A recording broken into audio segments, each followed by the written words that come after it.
co-host for today, Daniel and I.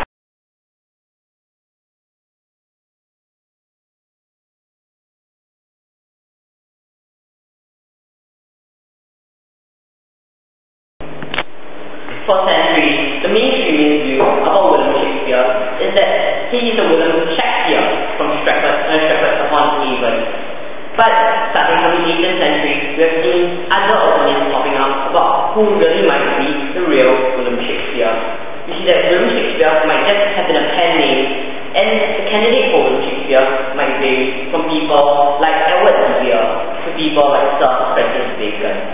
So now, I would like to invite our dear William Shakespeare to say a few words. You know, this Shakespeare, widely known throughout the world as the father of Avon, William Shakespeare. I was born on 16 April 1564 to a successful grower, John Shakespeare. I was educated at King's New School in Stratford, which is a free school. Although this school was a grammar school, one of the inferior schools at that time, the curriculum was dictated by Lord England, providing me with an intensive education in Latin grammar, the classics, and possibly about customs of other countries. Pardon me, my memory has faded after 400 years. Although my vocabulary is extraordinary for a man of such upbringing, it is possible that I exploded my education during 1582 and 1592, commonly referred to as my lost years. By then, I was already married to Anne Hathaway, and we had 3 children. One theory was that I served as a schoolmaster to a landowner in Lancashire who named William Shakespeare in his will. Schoolmaster to what school or what educational level, they did not mention. Being a schoolmaster, I had the perfect opportunity to learn and enhance my knowledge of the English language. Furthermore, there is no record of what happened during this year. They are all based on hearsay after my death. People could have spread rumors or false truths about me throughout England. To be honest, I am not sure when I started writing, but I know for one thing that I was so famous that other playwrights even attacked me. If I was really that uneducated as I was supposed to be, they would not have treated me as someone trying to fit in. I was even well enough known in London by then to be attacked in print by the playwright Robert Greene.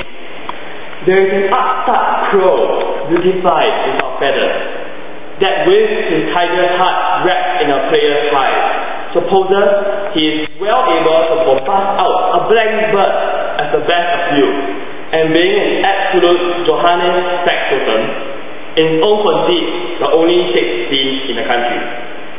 These 3 lines was what Robert Greene attacked me with. All this was because people believed that with my education level, I could not be a good playwright. However, this accusation could have been a lie. Robert Greene died in 1592, which coincides with the end of my lost years. I remained a playwright until 1604. This gives way to another theory that I've already been in the theatre since 1592, giving me enough time to learn about plays and acting. Furthermore, history, as we all know, is easily lost. What remains of my looks and writing style are dictated and selected by others to be shown to others, such as my portrait. There is no written description of my appearance, and there is no evidence that I ever commissioned a portrait.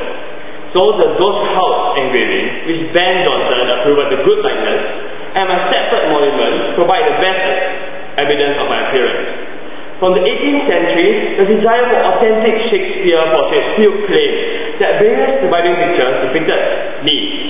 That demand also led to the production of several fake portraits, as well as misattributions, repainting, and relabeling of portraits of other people.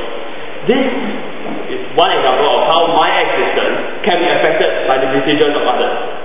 History cannot be recorded with perfect accuracy. It is affected by who notes down and records the history. With so many doubts over my life, it is perfectly acceptable that I could have been the real William Shakespeare, and that history has been twisted by hearsay of other people. Thank you.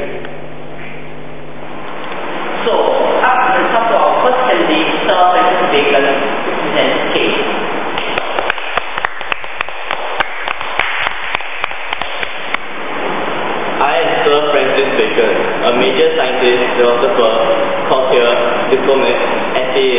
historian, and a successful politician. I also served as a Solicitor General in 1607, an Attorney General in 1613, and Lord Chancellor in 1618, all high-ranking posts in the legal world. The main evidence for my theory, which is known as the Baconian theory, is founded on the presentation of the motive for concealment, and my close proximity to the WilliamShakespeare letter, upon which many scholars think the tempest was based. Furthermore, there are perceived allusions in my plays to my legal acquaintances. The many supposed parallels with the plays of my published work, and entries in the Promus, which is my private wing book. I also had a profound interest in civil history and ostensible autobiographical allusions in my plays. Since I have first-hand knowledge of government cipher methods, most Baconians see it as feasible that I left my signature somewhere in the Shakespearean book.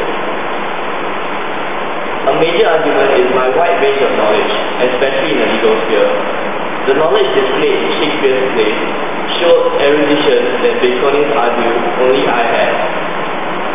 Although Stratfordians criticize my poetry as not being comparable in quality with that of Shakespeare, Shakespeare only attended grammar school, one of the lowest levels of formal education available at his time. Hence, how could such an uneducated man write such brilliant pieces of work? I was all the things that Shakespeare's plays demanded me to be, a man of vast and boundless ambition.